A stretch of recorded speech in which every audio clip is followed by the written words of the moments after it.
Apakah hari ini kita sementara menyadari kehadiran Tuhan?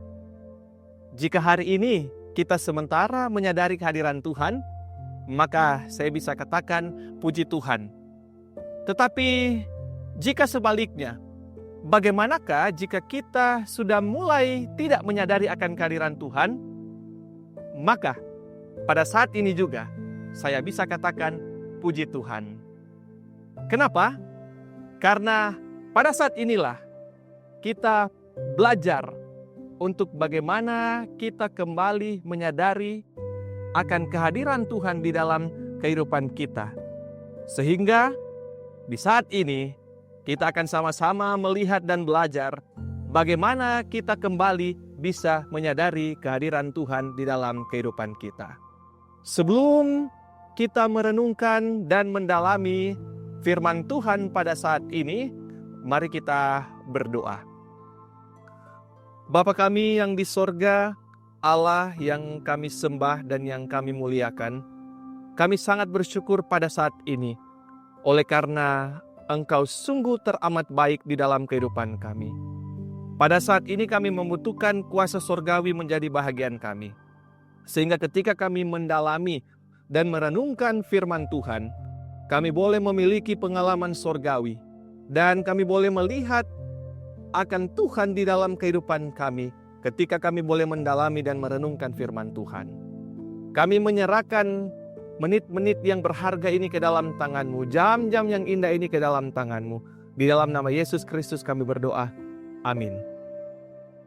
Kita pada saat ini sementara hidup di dunia yang mana ketika kita hidup di dunia ini, maka tidak bisa kita pungkiri kalau dunia juga bisa mempengaruhi akan kehidupan seseorang.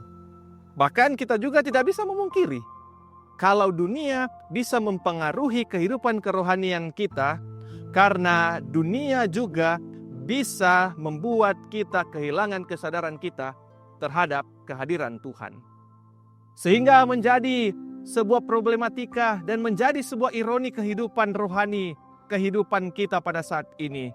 Untuk kita boleh melihat bahwa ternyata dunia bisa mempengaruhi akan kehidupan kita terhadap kehadiran Tuhan. Kita terkadang bisa tidak menyadari kehadiran Tuhan oleh karena pekerjaan. Kita mungkin bisa tidak menyadari kehadiran Tuhan oleh karena pendidikan. Bahkan terkadang kita tidak menyadari lagi kehadiran Tuhan oleh karena status dan jabatan kita. Sehingga kita perlu untuk mencari tahu apa solusi bagi kita pada hari ini agar kita boleh kembali merasakan kehadiran Tuhan di dalam kehidupan kita. Firman Tuhan pada saat ini yang kita akan pelajari dan dalami terambil di dalam 1 Raja-Raja pasal yang ke-19, ayatnya yang ke-11 dan ayatnya yang ke-12. Firman Tuhan berkata, lalu firman-Nya keluarlah dan berdiri di atas gunung itu di hadapan Tuhan. Maka Tuhan lalu, angin besar dan kuat yang membelah gunung-gunung dan memecahkan bukit-bukit batu, mendahului Tuhan. Tetapi tidak ada Tuhan dalam angin itu. Dan sesudah angin itu, datanglah gempa. Tetapi tidak ada Tuhan dalam gempa itu. Dan sesudah gempa itu, datanglah api. Tetapi tidak ada Tuhan dalam api itu. Dan sesudah api itu, datanglah bunyi angin sepoi-sepoi basah.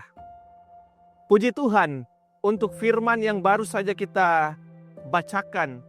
Menjadi sebuah perenungan bagi kita pada saat ini.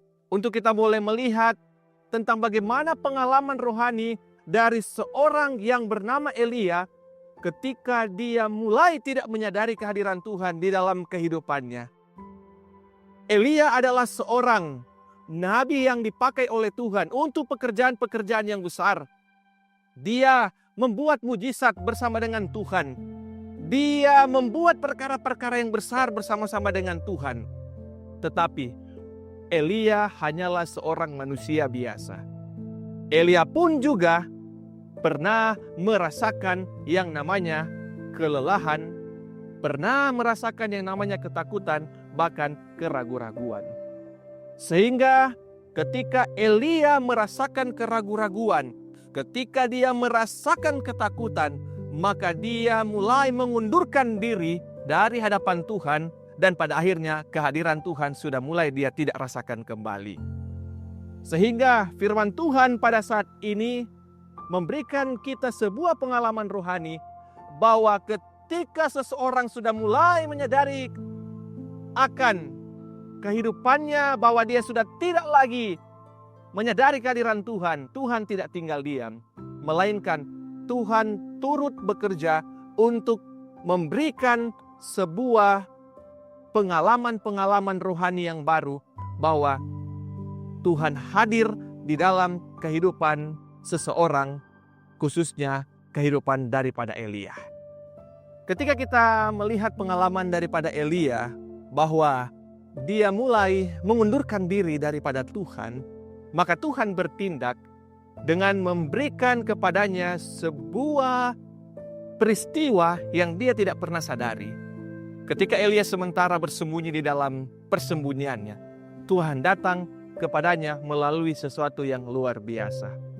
Ketika ada gempa, ketika ada api, firman Tuhan katakan tidak ada Tuhan di sana. Tetapi ketika kalimat selanjutnya berkata, ada angin sepoi-sepoi basah, maka disitulah firman Tuhan berbunyi, Tuhan ada di sana. Dan dari situlah Elia menyadari bahwa ternyata Tuhan bisa datang dari mana saja. Dan Tuhan bisa hadir lewat apa saja. Namun oleh karena ketidakpekaannya, maka dia tidak menyadari akan kehadiran Tuhan. Dan dari peristiwa angin sepoi-sepoi basah ini, maka pada akhirnya Elia menyadari kehadiran Tuhan. So, hari ini, ketika kita belajar dari pengalaman Elia, kita dapat memahami bahwa ternyata Tuhan bisa datang dari mana saja. Tuhan bisa menunjukkan dirinya lewat apa saja. Bahkan lewat hal-hal terkecil sekalipun, Tuhan bisa hadir di dalam kehidupan kita. Apa yang bisa kita pelajari dan kita renungkan pada saat ini? Yaitu Tuhan juga dapat ditemukan dalam suara hembusan angin yang lembut. Terkadang Tuhan bisa datang lewat hal-hal kecil di dalam kehidupan kita. Bahkan di dalam pikiran kita pun dia bisa datang dan menampakkan, menunjukkan dirinya. Sehingga jangan kita berpikir bahwa Tuhan hanya datang dalam perkara-perkara yang besar. Bahkan dalam keheningan kita pun Tuhan bisa hadir di dalam kehidupan kita. Kemudian Tuhan tidak selalu menyatakan dirinya hanya dengan cara-cara yang dahsyat dan ajaib. Ternyata Tuhan tidak hanya menampakkan diri lewat perkara-perkara yang besar. Karena seringkali banyak orang berpikir ketika Tuhan membuat mujizat, ketika Tuhan membuat perkara-perkara yang besar, maka Tuhan ada di situ. Tetapi lewat hal-hal kecil sekalipun, Tuhan bisa hadir di dalam kehidupan kita. Jadi jangan pernah kita meragukan kehadiran Tuhan. Jangan pernah kita menutup akan kepekaan kita terhadap kehadiran Tuhan. Karena sekali kita menutup kepekaan akan kehadiran Tuhan, maka kita akan sulit untuk melihat Tuhan di dalam kehidupan kita. Sehingga pada saat ini, saya bisa katakan kepada saudara-saudara sekalian, yaitu carilah Tuhan ketika kita meluangkan waktu untuk menjauh dari hiruk-pikuk kehidupan kita. Dan dengarkan dengan rendah hati suara Tuhan dengan tenang dan bimbingan Tuhan di dalam hati kita. Terkadang kita tidak memerlukan perkara-perkara yang besar untuk mengubahkan hidup kita. Terkadang kita tidak membutuhkan mujizat yang besar untuk mengubahkan hati kita. Melainkan kita hanya membutuhkan waktu untuk menenangkan diri kita. Kita hanya membutuhkan waktu untuk membuka hati kita. Kita hanya membutuhkan waktu untuk mendengarkan suara Tuhan dengan halus. Kita hanya membutuhkan waktu untuk mendengarkan bimbingan Tuhan di dalam kehidupan kita. Dan itulah yang menjadi sebuah pengalaman rohani yang luar biasa ketika kita bisa menyadari kehadiran Tuhan di dalam kehidupan kita lewat suara Tuhan yang ada di dalam hati kita. Kiranya Tuhan memberkati kita semua pada saat ini. Mari berdoa. Ya Tuhan, ya Allah kami di sorga, kami sangat bersyukur pada saat ini oleh karena kami boleh belajar dan merenungkan firman-Mu, di mana pengalaman rohani daripada Elia boleh mengingatkan kami bahwa Tuhan tidak pernah meninggalkan kami sekalipun kami sudah mulai kehilangan kesadaran kami akan kehadiran Tuhan. Kami sadari Tuhan bahwa seringkali kami hanya menunggu perbuatan-perbuatan-Mu yang besar agar kami dapat menyadari akan kehadiran-Mu.